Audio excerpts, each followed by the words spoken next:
How the Spanish Empire became the world's first superpower. The territory of Spain today comprises of 195,365 square miles, being principally made up of land on the Iberian Peninsula, sharing borders with Portugal to the west, France to the north, as well as the small Principality of Andorra. Spain also controls the Balearic Islands in the Mediterranean and the Canary Islands in the Atlantic, as well as the two small enclaves of Ceuta and Melilla on the northern shore of Morocco's coastline. However, at the beginning of the 19th century, the total amount of territory to which Spain laid claim to exceeded a staggering 5 million square miles, stretching throughout almost the entirety of the Americas from California all the way to Argentina, and even further afield to the far side of the Pacific Ocean with the Philippines in eastern Asia.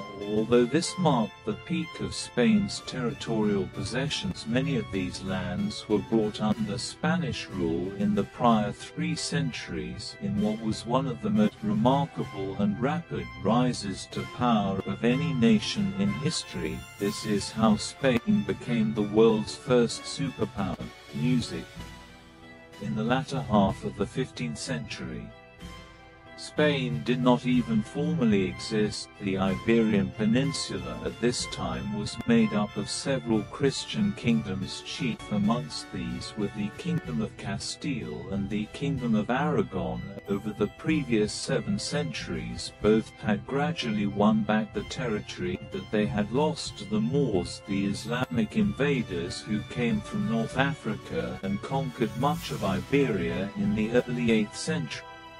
In 1469, in an effort to join the two kingdoms in a dynastic union and further consolidate Christian power in the region, Queen Isabella I of Castile and King Ferdinand II of Aragon were married and effectively began a joint de facto rule of a unified Spain. With their kingdoms united, Queen Isabella and King Ferdinand were able to successfully complete the reconquest of the Iberian Peninsula in the name of Christendom by ousting the last remaining Muslim faction, the Emirate of Granada, in 1491. Having now secured their internal borders, the Catholic monarchs could now look to expand the dominions further afield and cash in on the burgeoning international trade routes that were developing to richer, more exotic locations overseas. This approach had already been adopted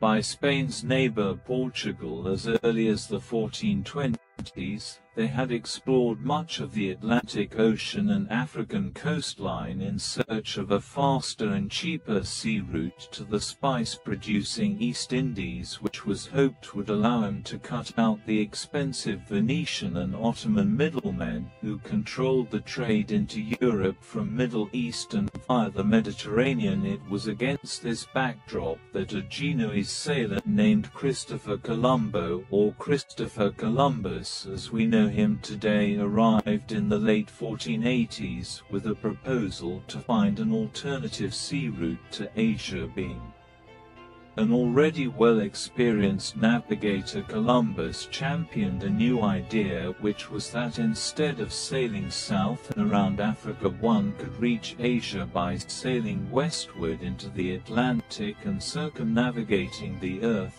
Believing that there would be a vast uninterrupted sea stretching from Europe to the East Indies, he initially petitioned King John II of Portugal to fund such an expedition in the early 1480s, but his solicitations did not meet with any success. News of Columbus's proposition soon made its way to the court of Isabella and Ferdinand, who were eager to replicate the mercantile success of their Portuguese neighbors and established Spain's own overseas trade routes. They agreed to back the venture, and after many years of petitions and careful planning, Columbus finally set sail with 3 small ships, the Nina, the Pinta, and the Santa Maria, on the 3rd of August 1492. After a voyage of over 2 months, the ships made landfall on the morning of 12th of October on an island which Columbus subsequently named San Salvador.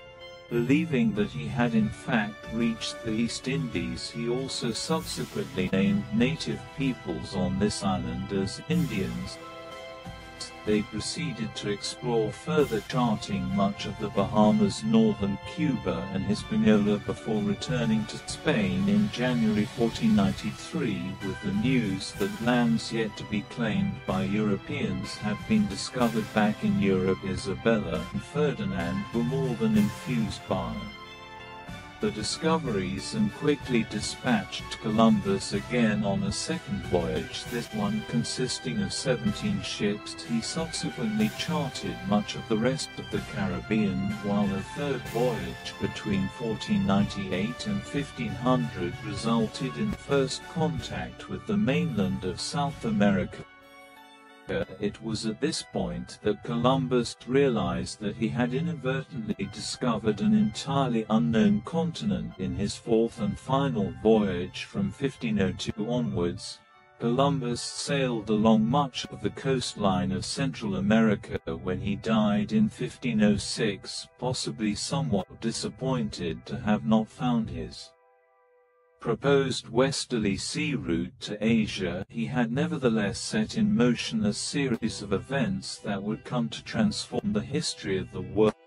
In the wake of Columbus's discovery, a major problem soon arose between Spain and Portugal as to who would ultimately have control and influence over these new lands. The Treaty of Tortoises was negotiated between the two nations, with Pope Alexander VI acting as the intermediary and broker. Signed on the 7th of June 1494, it effectively divided the world outside of Europe into two spheres of influence, one Spanish and the other Portuguese. It was believed at the time that this would grant everything in the Americas to Spain, although it would later be revealed that Brazil lay within Portugal's region. Even as the Treaty of Tortoises was being negotiated, steps were underway to begin establishing permanent Spanish settlements in the New World. The first was the city of Santo Domingo, established by Bartholomew Columbus, Christopher's brother, on the island of Hispaniola in what is now the Dominican Republic in 1496. From there, a wide range of Spanish settlements were established across the Caribbean in the 1500s and 1510s.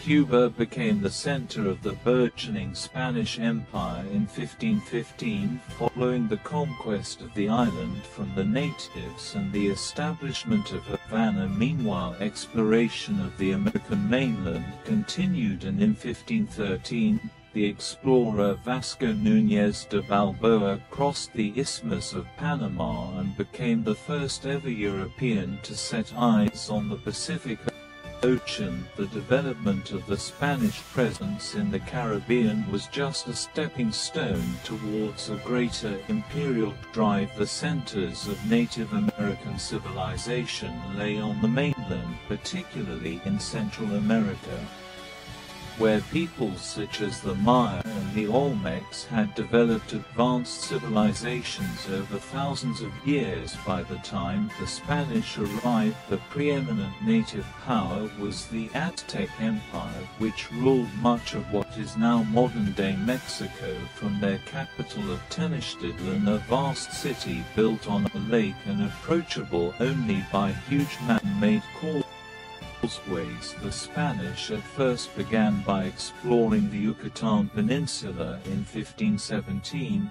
Soon reports of a rich and powerful empire lying somewhere to the west began to reach their ears. Armed with this knowledge, a conquistador by the name of Hernán Cortés set sail with a small expedition from Havana on the 18th of November 1518 and arrived off the Mexican coastline a few weeks later. In the summer of 1519, Cortés founded the settlement of Villa de la Cruz, which became his base of operations in the Gulf of Mexico. That's awesome. He began to head inland, gathering allies amongst the native peoples such as the Tlaxcala, whom the Aztecs had conquered and had oppressed for decades. In early November, Cortés arrived at Tenochtitlan. The Aztecs, led by their monarch King Montezuma II, cautiously welcomed the Spanish, whom they viewed with a mixture of awe and fear, suspecting on the one hand that these men dressed in metal armor and carrying European weapons were gods, but also fearful of what their true intentions might be. Cortés soon tried to seize control of the city, detaining Montezuma and calling for reinforcements from the Caribbean. Cortés remained in charge there for the next 6 months, but relations between the Spanish and their hosts soon turned ugly, and on the 29th of June 1520 Montezuma was killed by his own people while pleading for calm. The following night, known in Spanish as La Noche Triste, the sad night, Cortés and his men were driven from Tenochtitlan, losing almost all of the vast amount of treasure they had managed to accumulate since occupying the city. Cortés managed to regroup his small band of Spaniards, who numbered less than 1,000 men, as well as the more numerous allies, over the autumn and winter of 1520. By the following spring, he began his campaign back towards Tenochtitlan and had the city surrounded. By early summer, beginning a siege that lasted for 10 weeks. In the resulting battle, the great Aztec civilization was effectively put to an end. Many of the native peoples had already succumbed to the perils of European diseases such as smallpox, which the Spanish had unknowingly brought with them. The natives had almost no natural immunity to these diseases, and consequently millions of people died in droves. Those who had somehow survived or yet to be affected by the disease then had to face the wrath of the Spanish and their native allies as they entered the city. The Tlaxcala were particularly determined to eradicate all traces of their Aztec oppressors by sacking, looting, and pillaging the city, putting many of the inhabitants to the sword. In the process afterwards, Tenochtitlan would soon be re-established as Mexico City and become the administrative capital of the Viceroyalty of New Spain. Mexico was not the only center of advanced civilization in the Americas. Much further to the south and high up in the Andes Mountains, peoples such as the Chico and Nazca had built sophisticated societies since ancient times. When the Spanish arrived in the New World, the Inca civilization had become the dominant power in the region, ruling over a territory consisting of much of modern-day Peru, Ecuador, and Bolivia. Contact with the Incas was first made in the mid-1520s, following which two conquistadors, Francisco Pizarro and Diego de Almagro, led a band of men into Peru with the aim of conquering the powerful empire. Their first expedition in 1528 met with little success, though as with Cortés and Mexico, they did introduce smallpox to the region, which decimated the native population and weakened resistance ahead of the coming Spanish conquest. Pizarro returned to Peru in 1531, armed with royal approval, to lead a fresh expedition against the Inca Empire. What followed was a prolonged war that lasted throughout much of the 1530s. Unlike Cortés in Mexico, however, Pizarro did not score a swift victory over the Incas, partly because their empire was more decentralized and spread out than that of the Aztecs. Moreover, The Spanish were divided amongst themselves in Peru, with Pizarro and his brothers leading one faction and the Almagros leading another. This resulted in a quasi-civil war erupting between the Spanish conquistadors, even as they were in the process fighting Incas. Pizarro himself was eventually killed by Diego de Almagro II in 1541. By that time, the Spanish had established control over much of the region, which they were now governing directly from the newly founded capital at Lima. The Viceroyalty of Peru was established in 1542 as a counterpart to the Viceroyalty of New Spain. However, the Incas continued to offer resistance well into the 1570s. The conquest of these two great native civilizations and the establishment of the viceroyalties of New Spain and Peru formed the cornerstones of Spain's empire in the New World during the 16th century, but there were also other developments in the late 1530s. The Spanish explorer Hernando Risotto began a series of explorations along the northern frontier of New Spain. These saw him chart much of the territory across what is now the southern United States, from Florida, Georgia, and the Carolinas westwards through Mississippi, Louisiana, and Texas.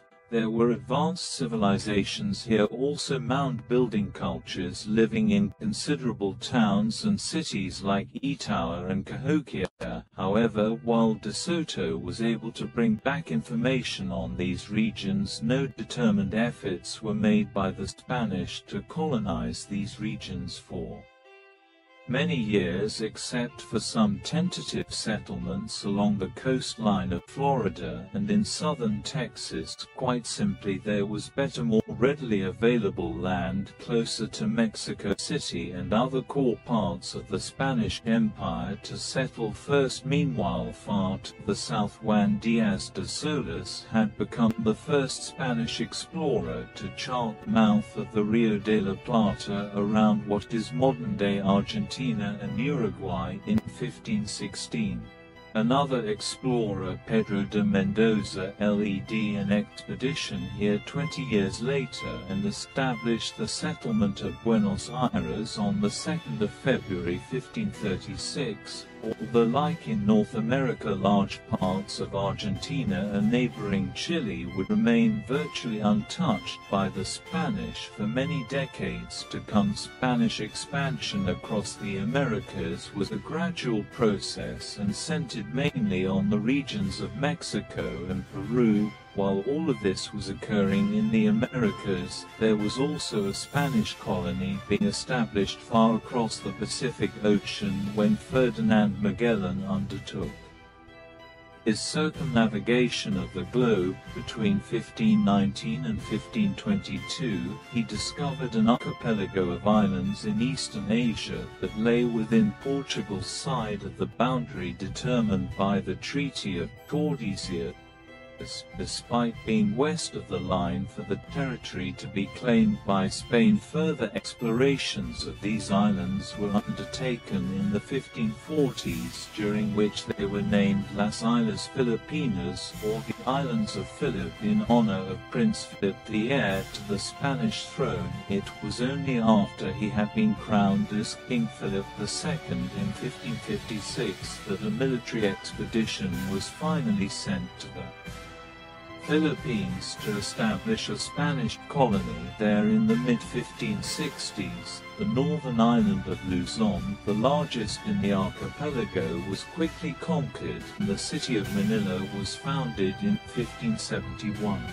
The Spanish did, however, face stiff resistance from the Muslim inhabitants of the southern island of Mindanao and adjacent smaller islands. Just as in the New World, Spanish rule over the Philippines was fragmentary right from the outset, with only Luzon effectively under complete control. Nevertheless, their settlement in the Philippines gave Spain a strategically important foothold in Asia, in the East Indies, as as the Spanish Empire continued to expand in the 16th century, it was recognized that immense sums of money would be required to finance the men and material needed in order to sustain Spain's claim to these new territories. Fortunately enough, shortly after the conquests of the Aztecs and the Incas, large gold and silver mines were discovered in Mexico, Bolivia, and Peru. The Spanish began mining these precious metals extensively and exploited the native peoples of the region, using them as forced labor, particularly at sites like Morrocco near Potosi in Bolivia, a veritable mountain of silver discovered in 1545, which produced 80% of the world's supply. Over the next 2 centuries, this bullion was transported overland to ports like Cartagena in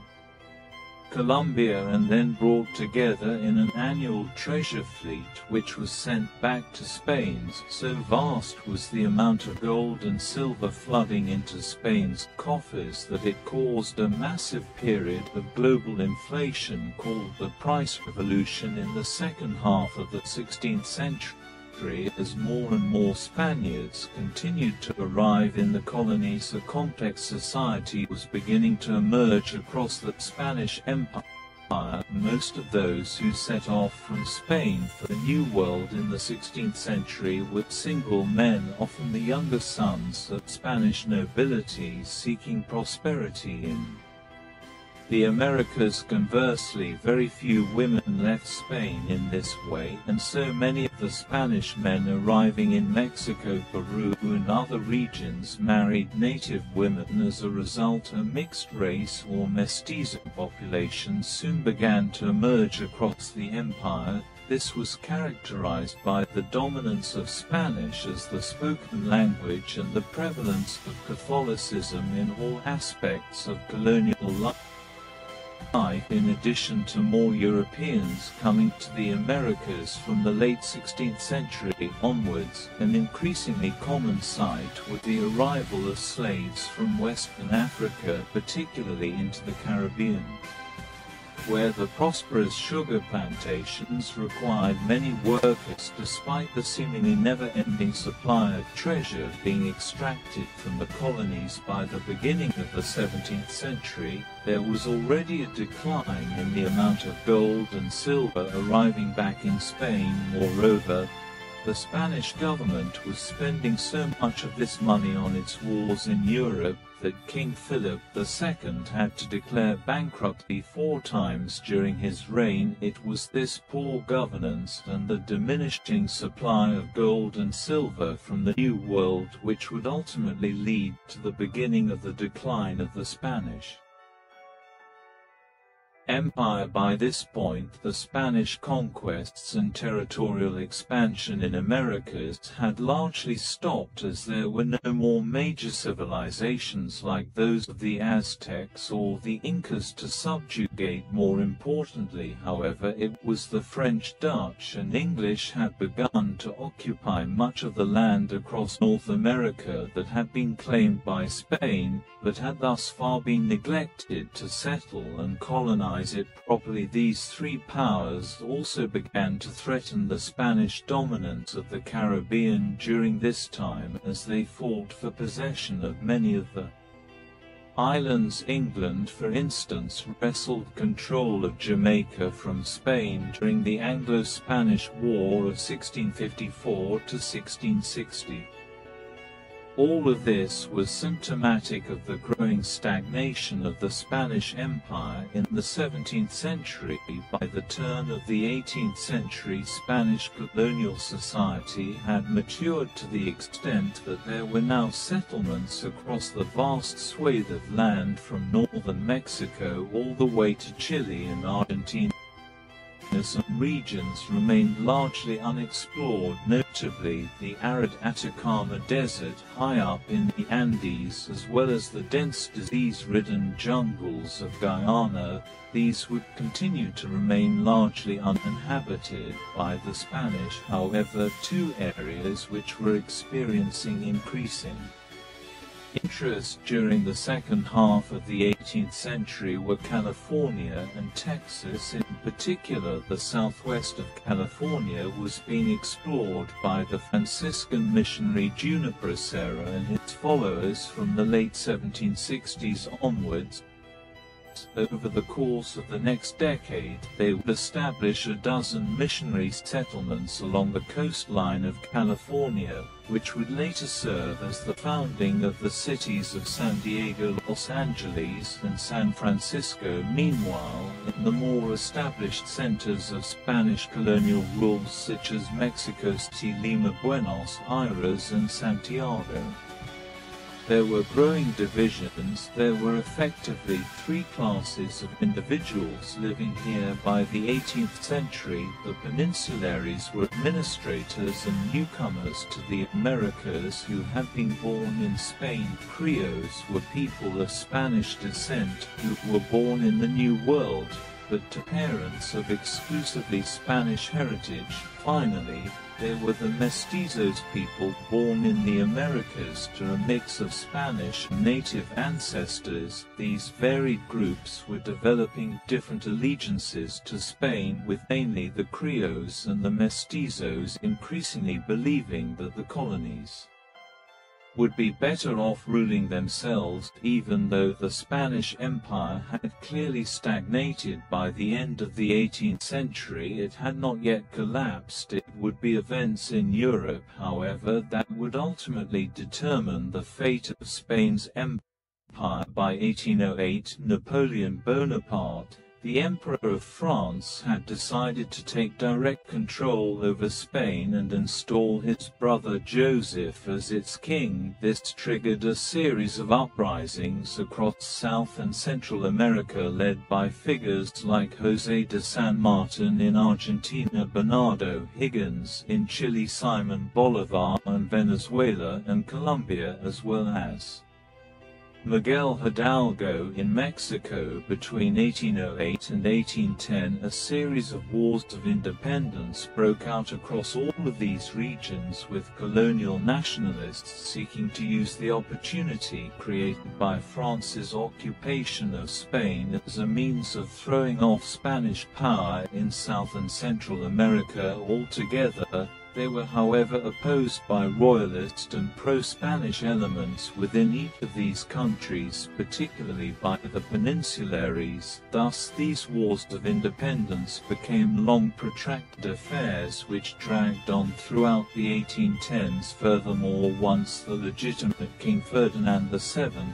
had reclaimed the Spanish story in 1813, Spanish state aid once again began to arrive in the colonies to suppress the rebellions. Nevertheless, in the face of this overwhelming adversity, Simon Bolivar managed to lead a successful revolution across Venezuela, Colombia, and Panama, which led to the establishment of Gran Colombia as an independent state in 1819, which was formally ratified in 1821. He then campaigned further south, using his resources to liberate Peru from Spanish rule, with victory at the Battle of Ayacucho in December 1824. By that time, José de San Martin and others had already succeeded in establishing Argentina's independence from Spain in 1816. While Chile followed suit in 1818 with its declaration of independence, though the war against Spain there dragged on until 1826. Further to the north, after 11 years of intermittent warfare, Mexico left the Spanish Empire as well in 1821, briefly establishing itself as the first Mexican empire, but was quickly followed afterwards by the First Mexican Republic in 1823. The revolutions of the early 19th century practically eroded Spain's vast overseas empire in its entirety, but a few pockets of territory remained under their control, which they subsequently guarded jealously for the remainder of the 19th century as the last vestiges of their national greatness. These included Cuba, Puerto Rico and a number of other small Caribbean islands, as well as the Philippines in Asia. But as Spain became increasingly wrecked by political instability at home throughout much of the 19th century, these last remaining colonies began to experience guerrilla warfare and insurrection in attempts to achieve independence. In the end, it was the Cuban War of Independence, which began in 1895, which ushered in the final chapter of Spain's once mighty empire. The war there dragged on for several years, eventually leading to the United States intervening in 1898. The resulting Spanish-American War was a brief conflict in which Spain was roundly defeated and had to relinquish control over Cuba, Puerto Rico, and the Philippines, which all became U.S. dependencies to a greater or lesser extent. And with that, the once vast and immensely rich Spanish Empire, which had begun with a chance discovery by a Genoese sailor, came to an end.